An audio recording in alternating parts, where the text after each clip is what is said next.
오늘도 거룩한 주를 맞이해서 하나님께 예배드리는 성도 여러분들의 가정 자녀들, 그리고 건강사업 직장 위에 하나님의 놀라우신 은혜, 영광, 축복 넘쳐나기를 주님의 이름으로 축원합니다. 오늘은 요한복음 11장 1절에서 23절의 말씀을 통해서 죽은 나사로를 살리신 예수님이라는 제목으로 다 함께 은혜를 나누었으면 합니다. 오늘 본문에 나온 그 마르다와 마리아와 나사로는 그 예수님의 그 사랑을 가장 많이 받은 남매들인데, 오늘 그 누가복음 10장 38절에서 40절에 보면은 그들이 길 갈 때에 예수께서 한 마을에 들어가시매 다라 이름하는 한 여자가 자기 집으로 영접하더라.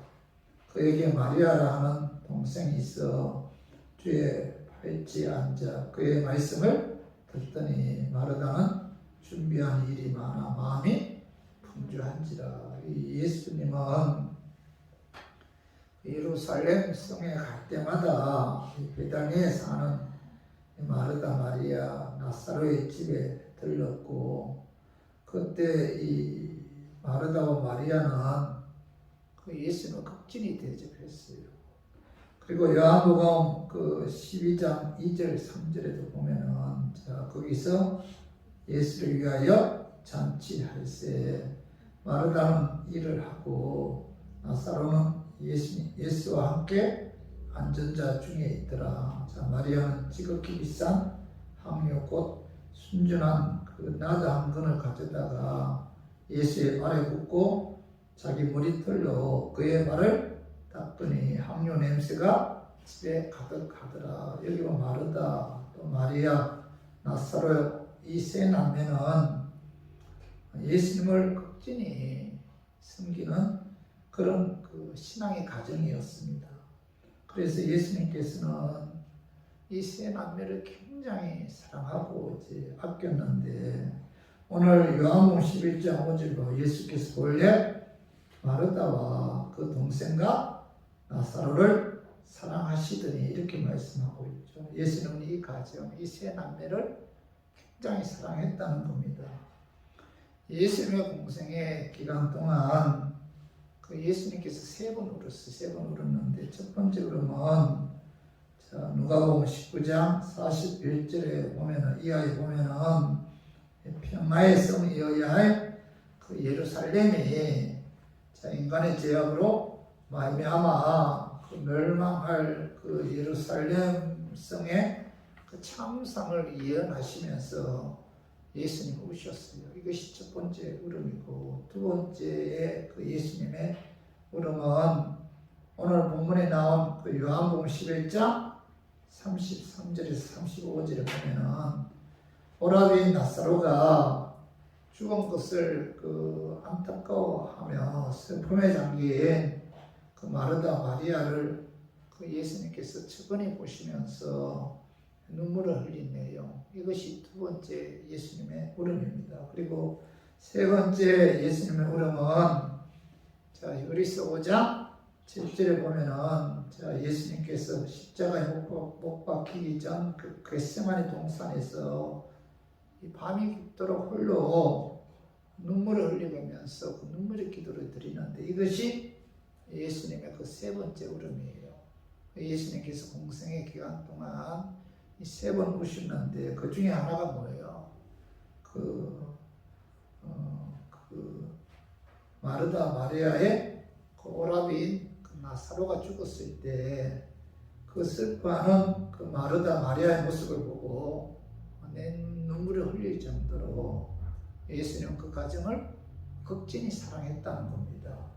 그 눈물은 양심의 결정이고 사랑의 말로죠. 눈물을 흘리며 말할 때 진실이 나오죠.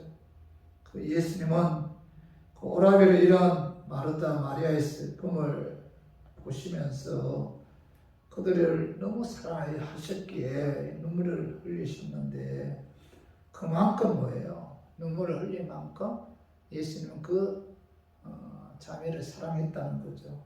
그런데 오늘 본문에 보면은 그 예수님이 사랑하는 그 나사로가 병이 들었어요. 그 말씀이 오늘 요한복음 11장 3절에 봐봐요. 이에 그 너희들이 예수께 사람을 보내어 이르되 주여 보시옵소서 사랑하시는 자가 병들었나이다 하니 자 마르다 마리아는 사람을 예수님께 보내죠.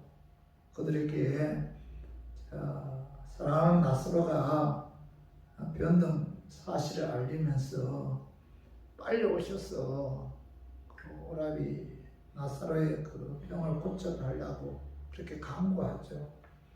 절박한 상황을 이 마르다 마리아는 예수님께 아뢰었음에도 불구하고 예수님께서 즉시 오신 것이 아니라 지체하셨어요. 그 말씀이 요한복음 11장 6절에 봐요. 나사로가 병들었다 함을 들으시고 그 계시던 곳에 이틀을 더 유하시고 나사로가 병들었다는 소식을 예수님께서 들으시고 즉시 오신 것이 아니라 이틀을 더 지체하셨다는 거죠.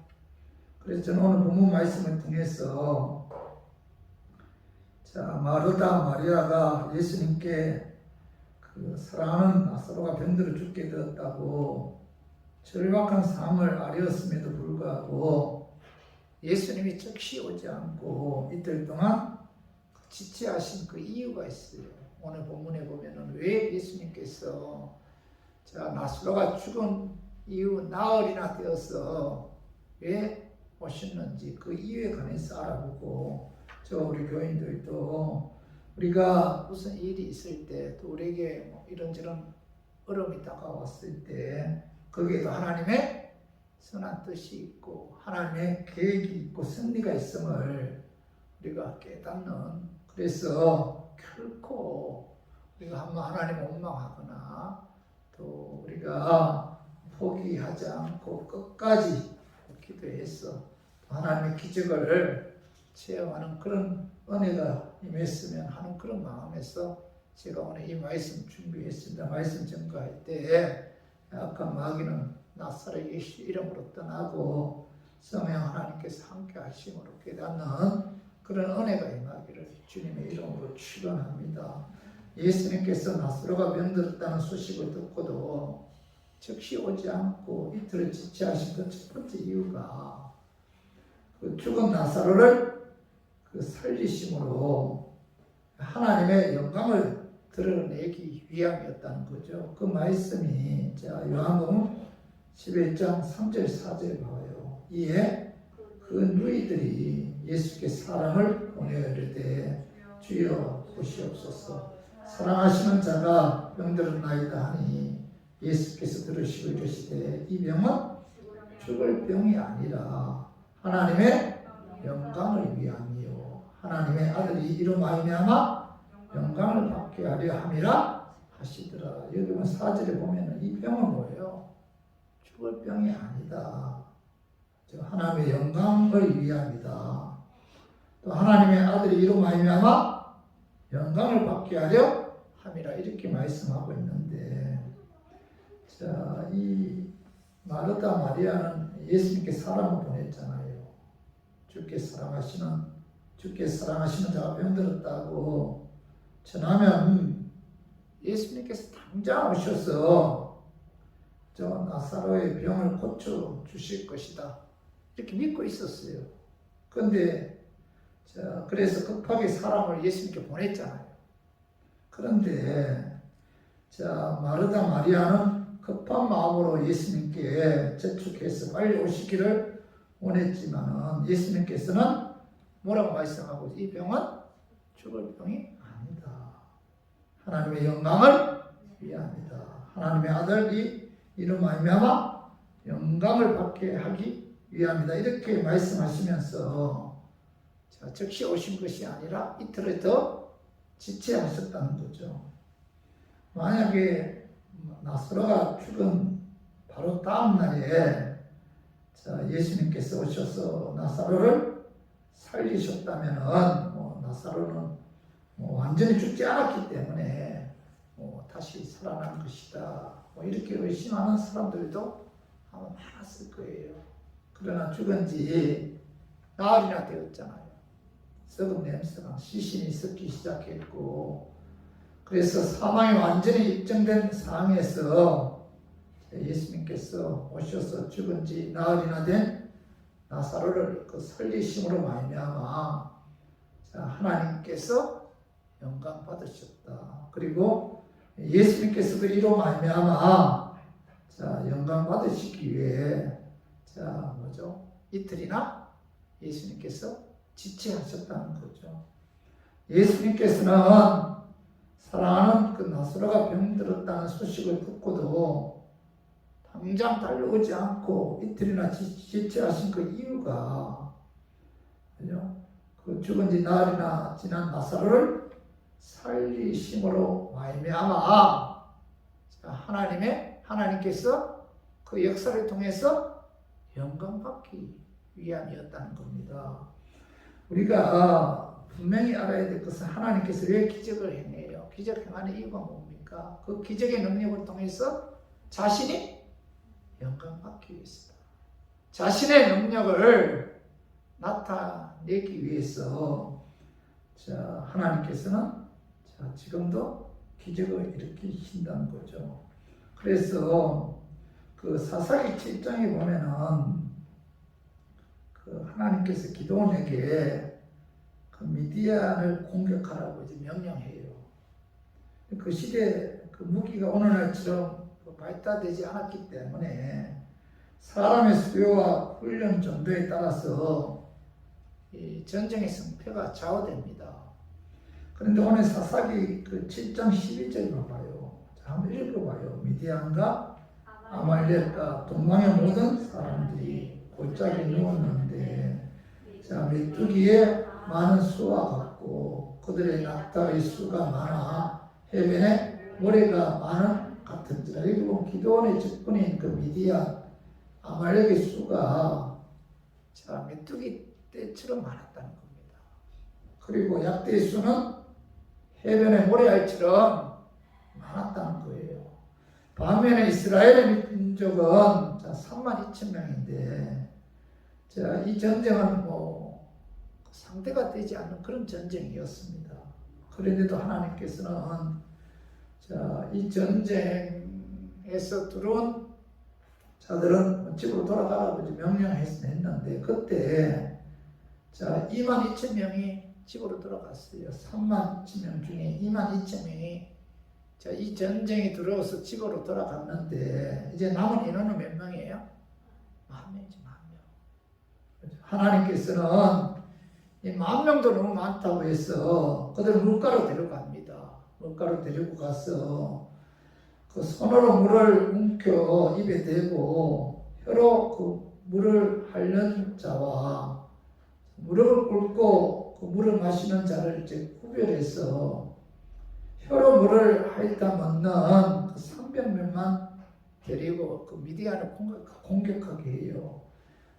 이스라엘의 군사 32,000명을 다 데리고 미디안을 공격해도 이게 승산이 없는데 300명만 감출해서 공격하게 한 그 이유가 이 전쟁에서 이김으로 뭐예요? 하나님의 능력을 나타내기 위해서. 이 전쟁을 통해서 하나님의 영광을 나타내기 위해서 하나님께서는 300명의 군사를 갖고 미디안을 공격하게 했다는 겁니다. 그 말씀이 한번 봐봐요. 사사기 7장 2절 봐봐요. 여호와께서 기드온에게 이르시되 너를 따르는 백성이 너무 많은즉 내가 그들의 손에 미디안 사람을 넘겨주지 아니하리니 이는 이스라엘이 나를 거슬러 스스로 자랑하기를 내 손이 나를 구원하였다 할까 함이니라. 이렇게 말씀하고 있죠. 300명으로 감추는 그 이유가 뭐예요?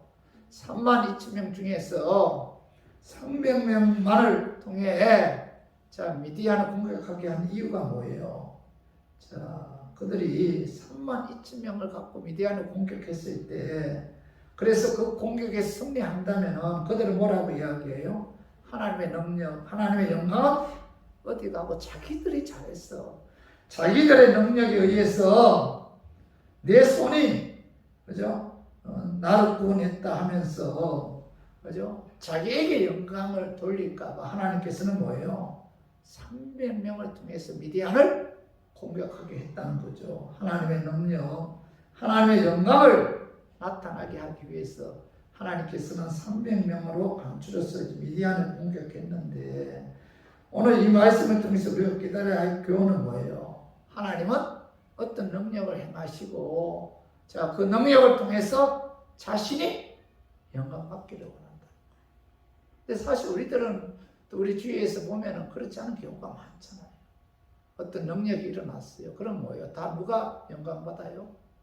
그죠? 사람이 영광받는 경우가 많잖아요. 그러나 오늘 우리가 분명히 알아야 될 것은, 자, 우주 만물을 창조하신 하나님은 자신이 창조한 모든 피조물로부터 자, 영광받기를 원한다는 거죠. 예배를 통해서 영광받기를 원해요. 찬양을 통해서 영광받기를 원하고, 지혜의 역사를 통해서 하나님께서 영광받기를 원합니다. 우리가 오늘 이 거룩한 주일날 주의 전에 나와서 예배와 찬양을 통해서 자, 우리가 하나님께 이 시간에 드리는 것도 뭐죠? 하나님께 영광 돌리기 위해. 그래서 하나님께서는 지혜의 역사를 통해서 자신의 능력을 나타내기를 원하며 영광받기를 원하십니다. 이 영광을 하나님께 드려야 할 이 영광을 자, 인간이 착취하는 경우가 얼마나 많아요. 자, 고린도전서 10장 31절에 봐봐요. 그런즉 너희가 먹든지 마시든지 무엇을 하든지 다 하나님의 영광을 위하여 하라, 이렇게 말씀하고 있죠. 사도 바울이 이런 말씀을 하셨는데, 자, 우리의 삶의 현장에서 하나님의 능력이 나타났을 때 자신에게 그 영광을 돌리는 것이 아니고 뭐죠? 하나님께 영광을 돌려야 됩니다. 하나님은 살아계신다. 하나님은 우주 만물을 창조하신 능력의 하나님이시다. 하나님은 우리를 사랑하신다라고 고백하면서 모든 영광을 여러분 하나님께 돌려야 됩니다. 하나님께서는 능력과 기적을 행하는 그 목적은 그 능력과 기적을 통해서 자신이 영광받기를 원해요. 자신이 영광받기를 원합니다. 하나님께서는 자, 창조주 하나님 능력의 하나님이심을 나타내기 위해서 자, 기적과 능력을 행하는데, 자, 이 기적과 능력의 목적은 뭐예요? 자신이 영광받기 위해서다. 그런데 사무엘 15장 12절에 보면은 사울왕이 하나님의 도움으로 블레셋과의 전투에서 승리한 후에 자, 하나님께 영광 돌리지 않고 자기를 위한 기념비를 세우잖아요. 나는 얼마나 위대한가, 나는 이 전쟁에서 얼마나 위대한 용명을 떨쳤는가, 자신에게 영광을 돌리면서 자기를 위한 기념비를 이 사울왕이 세우죠. 하나님께 영광 돌려야 하는데 자기를 위한 기념비를 세운 것은 하나님의 영광 착취한 거잖아요. 그래서 하나님께서는 사울왕을 버리셨잖아요. 왕위에서 피하셨는데, 저와 우리 교인들도 우리가 무슨 일을 행하면 사울왕처럼 자신의 영광 받으려고 하는 경우가 많잖아요. 그죠? 내가 무엇을 했기 때문에 뭐 이런 일이 일어났다 하면서 하나님의 영광을 착취하는 그런 경우가 너무 많죠. 우리는 하나님의 일을 하는 데 있어서 자칫 잘못하면 내가 이런 일을 했는데 하면서 자기의 의의를 내세우는 경우가 많잖아요. 그죠? 자기 의, 내가 능력이 있었어. 내가 기도 많이 했기 때문에, 내가 안수했기 때문에. 내가라는 단어가 들어가잖아요. 그러면서 모든 영광을 누가 받아요? 자기가 받아요. 유명한 목사님들도 그렇잖아요. 그죠? 많은 교인들이 제가 그 교회에 구름대처럼 올라오고, 그 교회 부흥의 역사가 나타나고, 그 교회에서 기적과 이적이 나타났을 때 그 모든 영광을 하나님께 돌려요? 그 목사에게 돌리는 경우가 많잖아요. 그죠? 그 목사가 영광 받는 경우가 많잖아요. 하나님께서는 이런 모습을 보면서 하나님의 영광을 찾지 않은 엄청난 교만의 죄를 범하고 있다는 겁니다. 그래서 우리 교인들은 무슨 일을 하든지 내게 무슨 일이 무슨 은혜 무슨 축복이 오든지 이 모든 영광을 하나님께서 교회에 역사하셨다는 사실을 깨닫고 우리 교인들은 찬양과 영광과 존귀함을 받으시기에 합당하신 하나님께 모든 영광을 돌리는 우리 교인들 되기를 주님의 이름으로 축원합니다. 이게 첫 번째죠. 하나님께서 왜 예수님께서 이치를 지체하시면서 나사로가 죽은 지 나흘이나 되어 썩은 냄새가 나이 그때 가서 나사로를 살리신 첫 번째 이유는 뭐예요? 나사로를 살리는 능력을 통해서 자신이 영광받기 위해서다.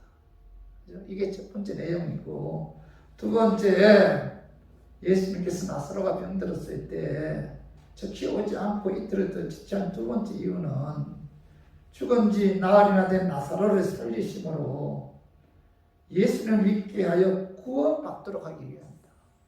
나사로를 살림으로 이런 기적과 이적을 통해서 많은 사람들로 하여금 예수 믿어 구원받도록 하기 위해서 예수님께서는 이틀을 지체하셨고, 나사로가 죽은 지 나흘이나 되어 썩은 냄새가 났을 때 그때 가서 나사로를 살리는 기적의 능력을 행했다는 거죠. 그 말씀이 봐봐요.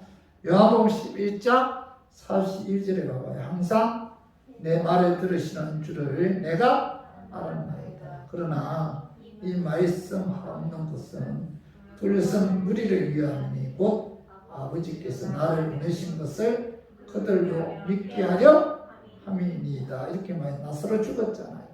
죽은 지 나흘이 지났잖아요. 썩은 냄새가 났어요. 다시 살 가능성은 전혀 없죠. 인간적으로 그의 죽음을 인정할 수밖에 없는데, 의학적으로 완전히 소생할 수 있을 가능성은 제로죠, 제로. 그때 예수님께서 찾아오셔서 자신이 하나님의 아들 그리스도이심을 믿게 하기 위해서 죽은 지 나흘이나 지난 나사로를 살리는 그런 기적을 행했다. 기적 행할 목적이 뭐예요? 그 기적을 통해서 첫 번째는 하나님 영광을 받기 위함이고, 두 번째는 뭐예요? 그 기적을 통해서 예수 그리스도를 믿게 해서 구원 받도록 하게끔 하기 위해서 하나님께서 지금도 뭐예요? 기적을 행하신다는 겁니다. 그래서 요한복음 11장 43절에서 44절에 봐봐요. 이 말씀을 하시고 큰 소리로 나사로야 나오라 그러시니 죽은 자가 수족을 배로 동인 채로 나오는데 그 얼굴은 수건에 쌓였더라. 예수께서 이르시되 불을 모아 다니게 하라 하십니다. 죽은 자가 수족을 배로 동인 채로 그 예수님께서 나사로에 나오라 했을 때 무덤에서 나왔는데, 오늘 11장 요한복음 11장 45절에서 46절도 같이 한번 읽어봐요. 마리아에게 와서 예수께서 하신 일을 본 많은 유대인이 그를 믿었으나 그 중에 어떤 자는 바리새인들에게 가서 예수께서 하신 일을 알립니다. 여기 보면은 예수께서 하신 일을 본 많은 유대인들이 그를 믿었다. 이렇게 말씀하고 있죠. 죽은 지 나흘이나 된 나사로를 예수님께서 그의 능력으로 다시 살아나게 했을 때 거기에 모인 많은 유대인들은 뭐예요? 예수님이 하나님의 아들이심을 믿었다는 것입니다. 그러니까 이 죽은 지 나흘이 된 나사로를 살리는 기적을 통해서 예수님께서 거기에 모인 유대인들 하여금 예수를 믿게 했다. 믿게 하기 위해서 예수님께서는 뭐예요? 이틀이나 더 지체했다는 겁니다. 그런데 오늘 46절 하반절에 봐봐. 그 중에 어떤 자는 바리새인들에게 가서 예수께서 하신 일을 알리니라 이렇게 말씀하고 있죠. 죽은 지 나흘이나 된 나사로를 살리는 예수님의 능력을 보고도 어떤 유대인들은 예수 믿었어요? 믿지 않았어요. 오히려 그들은 바리새인들이 가서 예수님이 하신 일을 고자리에 했다 이렇게 말씀하고 있는데, 여러분 우리가 기적을 보고 예수님이 우리의 구세주다 이렇게 여러분 믿을 수 있어요? 오늘 여기 보면은 예수님께서 나흘이나 된 나사로를 살릴 때 그 기적의 역사를 보고 믿는 유대인들도 있었고 믿지 않는 유대인들도 있었잖아요. 근데 믿지 않는 유대인들은 뭐예요? 그 기적을 보았잖아요. 그래도 믿지 않았어요. 그 기적을 본다고 예수님을 구세주로 믿는 것은 아니다. 하나님의 은혜가 임해야 합니다. 아무리 수많은 기적을 행한다 할지라도, 온갖 기적을 직접 체험했다 할지라도 하나님의 은혜가 임하지 않으면 예수님을 구세주로 믿지 않는다. 오늘 봐요. 이 유대인들 많이 모였잖아요. 어떤 유대인들은 예수를 믿었어요. 그들에게 하나님의 은혜가 임했기 때문에 예수를 믿은 것이고, 믿지 않은 자들은 은혜가 임하지 않기 때문에 예수를 믿지 않고 바리새인들에게 가서 예수님이 행한 일을 고자질을 했다는 겁니다. 성도 여러분, 성경에 기록된 대부분의 기적들은 예수님이 하나님의 아들이심을 믿기 위해서 구원받는데 목적이 있어요. 왜 하나님께서 기적을 행하는가? 왜 하나님께서 병든 자를 고치는 그런 능력을 행하는가? 그 목적이 뭐예요? 예수 믿어 그들의 영혼을 구원하기 위해서. 그게 목적이 있다는 겁니다. 그래서 요한복음 20장 30절에 31절에 봐봐. 예수께서 제자들 앞에서 이 책에 기록되지 아니한 다른 표적도 많이 행하셨으나 오직 이것을 기록하면 너희로 예수께서 하나님 아들 그리스도이심을 믿게 하려 함이요 또 너희로 믿고 그 이름을 힘입어 생명을 얻게 하려 함이니라. 자, 기적을 행한 그 목적이 뭐예요? 하나님 아들 그리스도이심을 믿기 위해서, 자, 그들의 영혼을 구원하기 위해서 하나님께서 기적을 행한다. 구원하는데 기적이 뭐예요? 목적이 있다는 거죠. 요한복음 9장에 보면은 태어나면서 그 맹인이 된 사람이 있는데 그 앞을 보지 못하니까 이제 길에 앉아서 구걸했어요. 예수님께서 구걸하는 그 맹인에게 가서 그 맹인의 눈에 침을 뱉어 진흙을 끼워 그의 눈에 바르시고 실로암 연못에 가서 그 눈을 씻으라 이렇게 말씀했을 때 그 맹인은 그 예수님 말씀에 순종해서 실로암 연못에 가서 눈을 씻었더니 그의 눈이 이제 보게 되었는데, 자, 오늘 그 요한복음 9장 37절에 봐봐. 37절에 보면 예수께서 이르시되 내가 그를 보았거니와 지금 너가 말하는 자가 그이니라. 이르시되 주여 내가 믿나이다 하고 절하는지라. 이 맹인은 뭐예요? 자신의 눈이 어떤 그런 기적을 통해서 예수 그리스도가 구세주이심을 믿게 되었다는 거죠. 그리고 요한복음 2장에도 보면은 가나의 혼인잔치에서 예수님께서 이 물을 포도주로 만드는 그런 기적을 행하는데 그 기적을 행한 목적도 오늘 그 요한복음 2장 12절 한번 읽어봐요. 자, 예수께서 이 첫 표적을 갈릴리 가나에서 행하여 그의 영광을 나타내시며 제자들이 그를 믿으니라. 이렇게 말씀하고 있죠. 물을 포도주로 만드는 기적을 통해서, 자, 예수님께서는 그의 영광을 나타내시고 그걸 통해서 뭐예요? 제자들이, 자, 예수님은 창조주이시고 구세주이심을 믿었다 이렇게 말씀하고 있죠. 그래서 여러분 저와 우리 교인들도 마찬가지예요. 그죠? 지금도 뭐 하나님은 어제나 오늘날 영원토록 그 영원하신 분이잖아. 동일하신 분이잖아. 지금도 이제 하나님께서는 기적을 행하는데 기적을 행하는 목적이 뭐예요? 예수 그리스도를 믿게 하기 위해서 기적을 행한다는 사실. 오늘 말씀을 통해서 여러분 깨닫고, 그래서 사실 교회가 부흥되기를 원한다면 교회 안에서 뭐예요? 기적과 이적이 나타나야 돼. 우리나라 60, 70년대, 80년대만 해도 참 교회 안에서 예배 시간에 병자들을 고침받는 그런 역사가 많이 나타났어요. 회개하는 그런 역사도 나타나고, 그죠? 그리고 예수님을 만나는 그런 역사도 많이 나타났습니다. 예수님의 음성을 듣는 그런 역사, 그죠? 근데 어느 순간부터 예배 시간에 이런 역사가 나타나지 않으니까 뭐예요? 교회가 부흥이 안 됩니다. 그래서 어떤 목사님들은 다시 초대교회로 돌아가야 됩니다.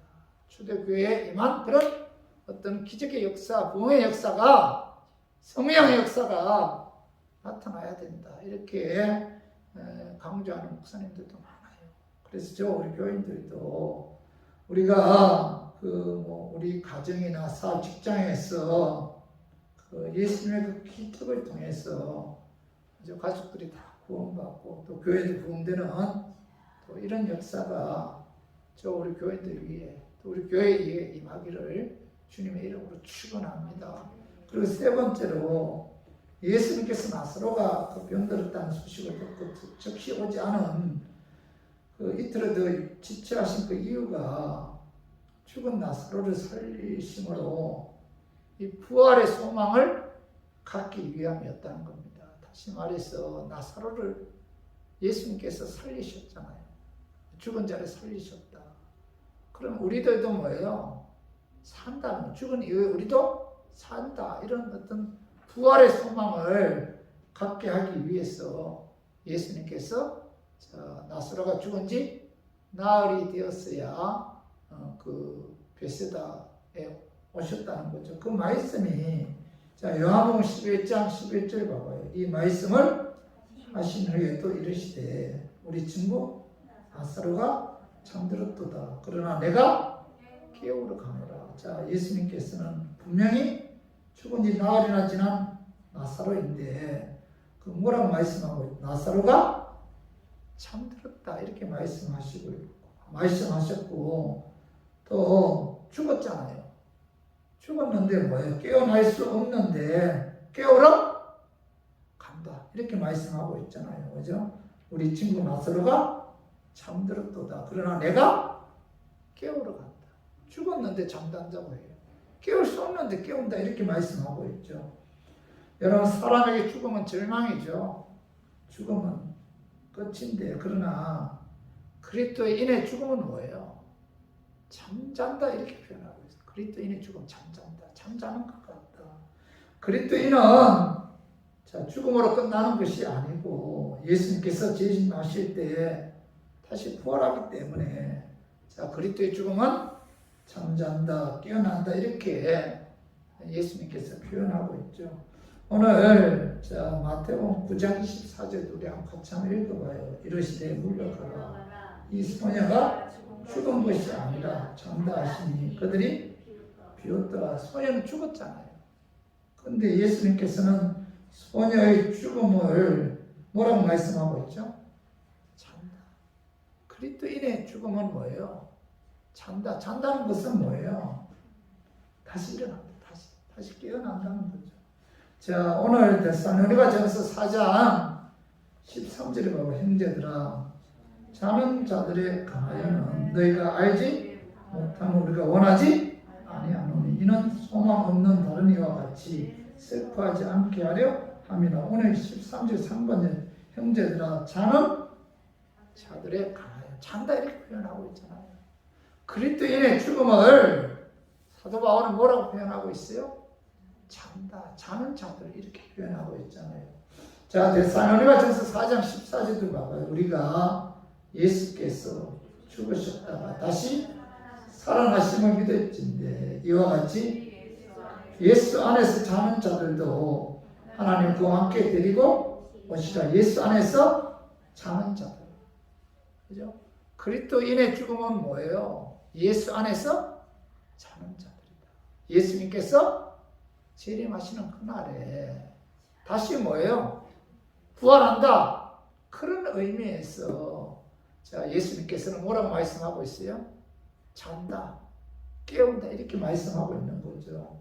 자, 요한복음 11장 25절에서 26절을 보고 예수께서 이르시되 나는 부활이요 생명이니 나를 믿는 자는 죽어도 살겠고 무릇 살아서 나를 믿는 자는 영원히 죽지 아니하리니 이것을 내가 믿느냐. 예수님은 어떤 분이에요? 예수님은 부활이죠. 예수님은 생명이시다. 그 예수를 믿는 자는 자, 죽음 이후에 다시 살아난다. 예수 그리스도를 믿는 자는 죽어도 영원히 죽지 않는다. 이렇게 말씀하고 있잖아요. 그죠?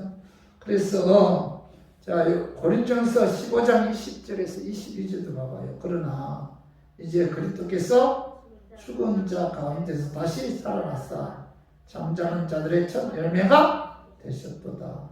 사망이 한 사람으로 말미암았으니 죽은 자의 부활도 한 사람으로 말미암는도다. 아담 안에서 모든 사람이 죽은 것 같이 그리스도 안에서 모든 사람이 삶을 얻으리라. 자, 예수님께서 부활의 첫 열매가 되셨고 그 예수를 믿는 자는 예수님께서 재림하신 날 예수님 부활하신 것처럼 우리들도 뭐예요? 부활한다. 이 부활의 신앙을 소유하도록 하기 위해서 예수님께서는 나사로가 죽은 지 나흘이나 될 때까지 이틀이나 지체하셨다는 거죠. 성도 여러분, 우리들도 마찬가지예요. 그리스도 안에서 죽은 자들은 뭐예요? 그 영원한 죽음이 아니다. 잠잔다. 언젠가는 뭐예요? 예수님 재림하신 그날 깨어난다. 부활한다는 거죠. 그래서 우리는 이 부활의 소망이 있잖아요. 그죠? 부활의 소망이 있어요. 우리들은 그리스도 안에서 우리가 삶을 살았기 때문에 우리들의 죽음은 뭐예요? 결코 영원한 죽음이 아니다. 그죠? 부활이 있기 때문에 부활의 소망을 우리가 가졌기에 우리가 예수 그리스도를 위해서 우리가 항상 날마다 죽는 그런 삶을 살아야 돼요. 죽음으로 끝나는 것이 아니잖아요. 죽음 이후에 부활이 있기에 우리의 삶은 하나님 뜻대로 하나님 말씀대로 순종하는 그런 삶을 살아야 된다.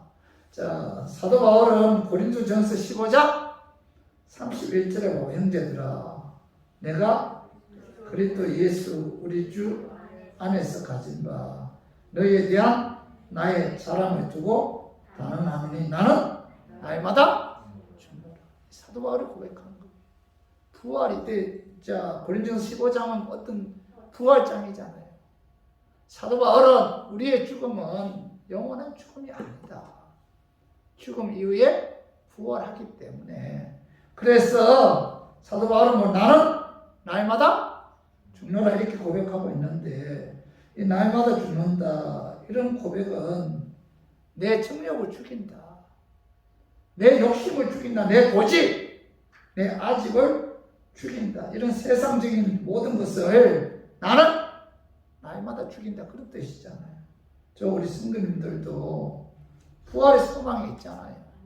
예수 그리스도를 믿음으로 예수님의 부활의 첫 열매가 되셨기 때문에 우리들도 예수님 재림하시는 그날 부활하기 때문에 부활의 소망을 갖고 우리가 사도 바울처럼 날마다 자신을 죽이는 그런 삶을 살아야 돼요. 내 주장을 죽이고 내 방식을 죽이고 내 권리를 죽이고 무엇보다도 여러분 혈기 죽여요.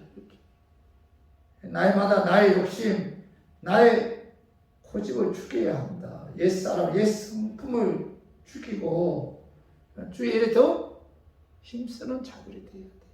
소망이 있잖아요. 부활의 소망이 있잖아요. 죽음으로 끝난 게 아니잖아요.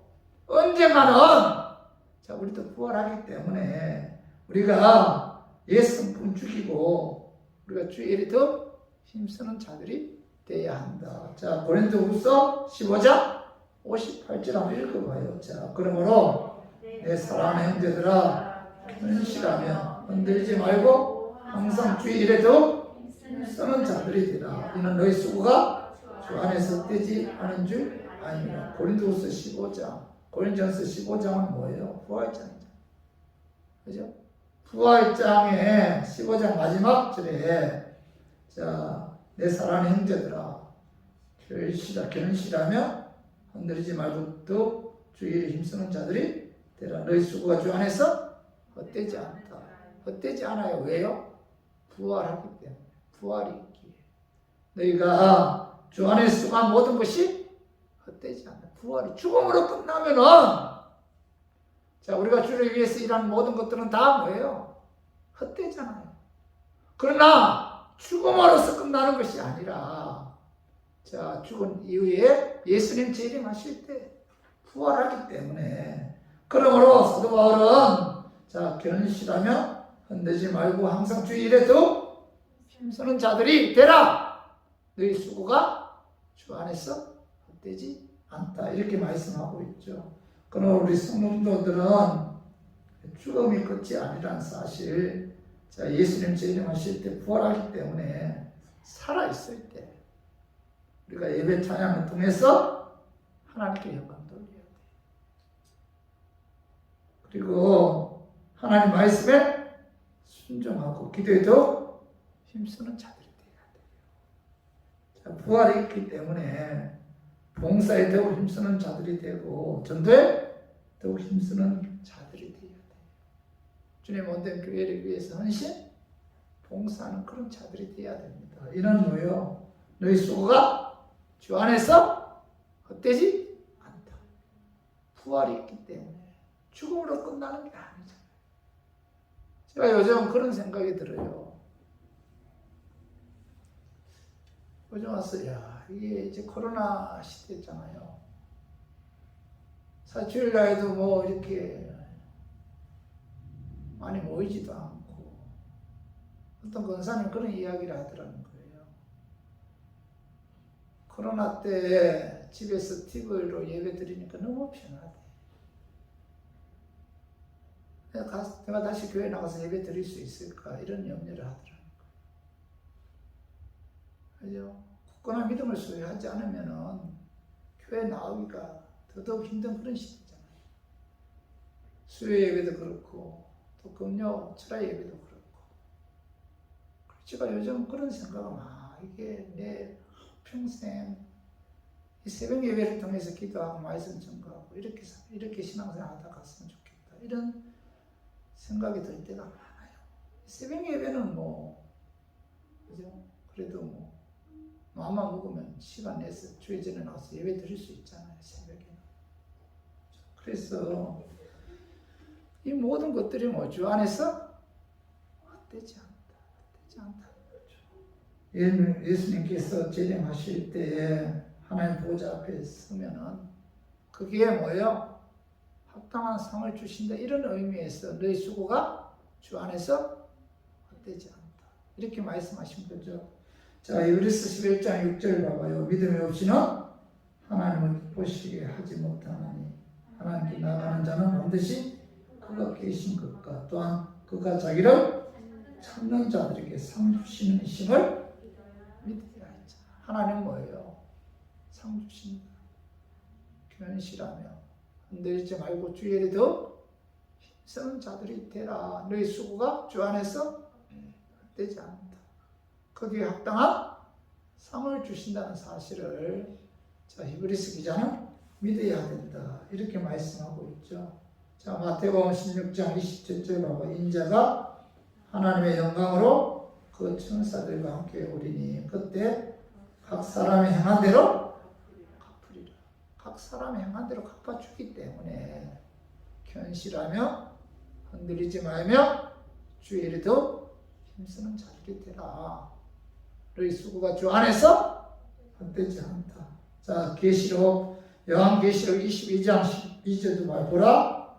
내가 속히 오리니 내가 줄 상이 내게 있어 각 사람에게 그가 행한 대로 갚아주리라 이렇게 말씀하고 있죠. 그래서 저 우리 교인들은 이 땅에 살다가 죽음으로 모든 것이 끝이라면 이 땅에서의 우리의 수고는 끝이 되잖아요. 그러나 결코 죽음은 끝이 아니다. 예수님 부활하신 것처럼 우리들도 죽음 이후에 부활하기에 우리가 주 안에서 우리가 한 그 모든 수고는 결코 헛되지 않고 또 부활이 있기에 하늘에서 상급과 멸류관을 주신다는 사실을 우리가 믿고 우리 모두 죽음 이후에 예수님께서 재림하시는 그날 부활함으로 너희 수고가 주 안에서 헛되지 않음을 깨닫고 견실하며 흔들리지 말고 주 일에 더욱 힘쓰는 저 우리 교인들 되기를 주님의 이름으로 축원합니다. 우리 말씀 좀 정리해요. 예수님께서 나사로가 병들었다는 소식을 듣고 즉시 오지 않고 이틀을 더 지체하신 이유가 뭐예요? 죽은 나사로를 살림으로 하나님의 영광을 드러내기 위함이죠. 그죠? 지금도 하나님께서는 기적을 일으키는 그 목적은 뭐예요? 자신이 영광을 드리기 위해서. 여러분 기도할 때 하나님 영광 나타나게끔 하나님 기적 행하게 달라고, 능력 행하게 달라고, 그 기적과 능력을 통해서 하나님 영광 받으시게 해달라고 우리 기도해야 돼요. 교회를 위해서도 마찬가지로. 그 다음 두 번째로 죽은 지 나흘이나 된 나사로 살리심으로 예수님을 믿게 하여 구원하기 위해서. 기적 행하는 목적이 뭐예요? 그의 영혼을 구원하기 위해서. 세 번째 뭐예요? 죽은 나사로를 살리심으로 부활의 소망을 갖게 하기 위해서. 그죠? 예수님 재림하시는 그날 우리들도 뭐예요? 부활한다. 부활의 소망 가지도록 하기 위해서. 부활이 있기에 견실하며 흔들리지 말고 항상 주 일에 더욱 힘쓰는 자들이 되라. 너희 수고가 주 안에서 헛되지 않다. 우리 이 말씀 이런 마음에 새기고 저 우리 교인들 끝까지 주님께 충성해서 하나님 보좌 앞에 섰을 때 영광의 멸류관을 받는 저 우리 교인들 되기를 주님의 이름으로 축원합니다.